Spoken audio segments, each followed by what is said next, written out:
네, 안녕하세요. 이코노미스트 홍춘욱입니다. 이번 시간에는 이슈 따라잡기의 순서가 되겠습니다. 이슈 따라잡기에서 최근 다루고 있는 게 첫 번째, 미국에 비해서 한국 주식시장의 변동성이 왜 이렇게 큰가? 두 번째, 한국을 신흥시장과 비교해보면 최근에 어떤 모습을 보였는가를 설명드렸다면, 세 번째, 한국 주식시장의 변화를 결정짓는 우리 내부의 변수는 없는가에 대해서 오늘 살펴볼까 합니다. 첫 번째 그림은 우리나라 정책금리와 한국 주가의 관계를 보여주고 있는데, 여러분 어떤 관계를 발견하실 수가 있나요? 어떨 때는 금리를 인상할 때 주가가 오를 때도 있고요, 또 어떨 때는 금리를 인하할 때 주가가 오를 때도 있습니다. 물론 반대도 있고요.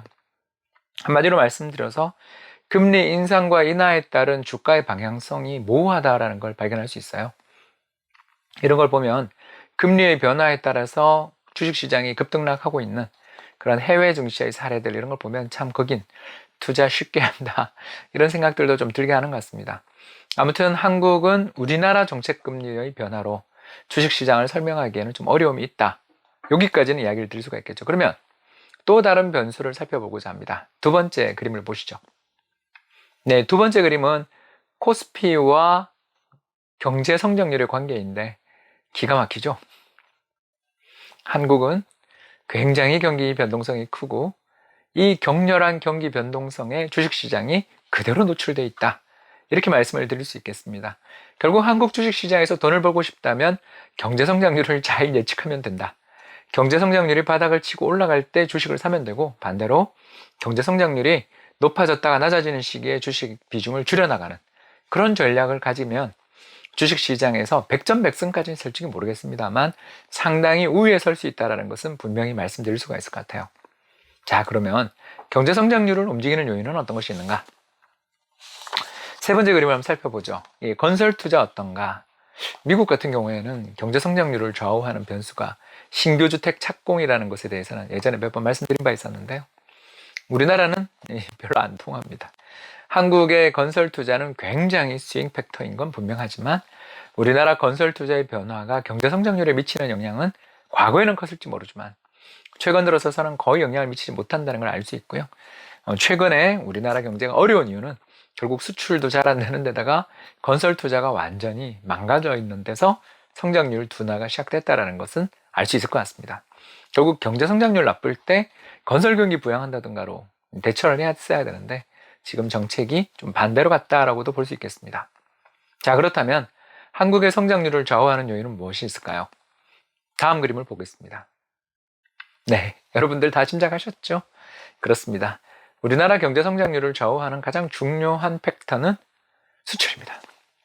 수출로 먹고 사는 나라, GDP에서 수출의 비중이 40에서 50%, 많을 땐 60%까지 가는 나라이다 보니까 수출의 변화가 결국 경제 성장률의 변화를 유발하고, 경제 성장률의 변화가 나타나는 가운데 기업 이익이 좋아지고, 기업 이익이 좋아지면 다시 투자를 유발하는 선순환이 나타난다는 것입니다.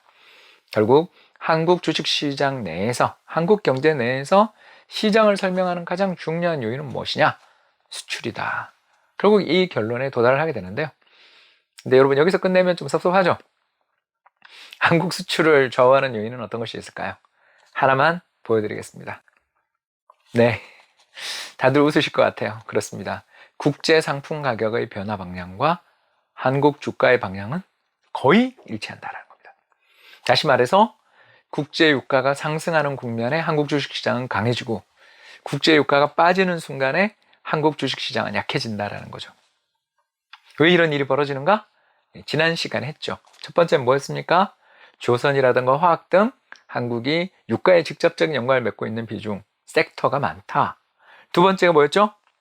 네, 중국을 비롯한 원자재 먹는 하마 국가들이 수요가 늘어날 때 유가가 오르고, 유가가 오르는 것은 결국 어떤 중국을 비롯한 세계 경제의 대국들의 성장 수요 또는 성장의 탄력이 높아지기 때문에 유가가 상승한다는 것이었죠.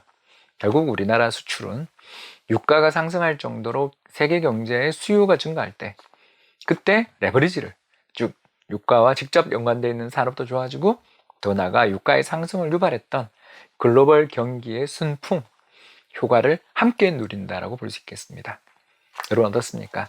3편에 걸친 시리즈 이슈를 보시면서 와우, 우리 한국 주식시장에서 개별 종목 이슈에 집중해서 나 여기서 승부를 보겠어 라고 생각하시는 분들은 자기 섹터가 어떤 요인에 의해서 주되게 거시경제 요인에 의해서 움직이는지 그 부분부터 먼저 체크하고 그런 결정을 내릴 필요가 있다고 저는 생각합니다.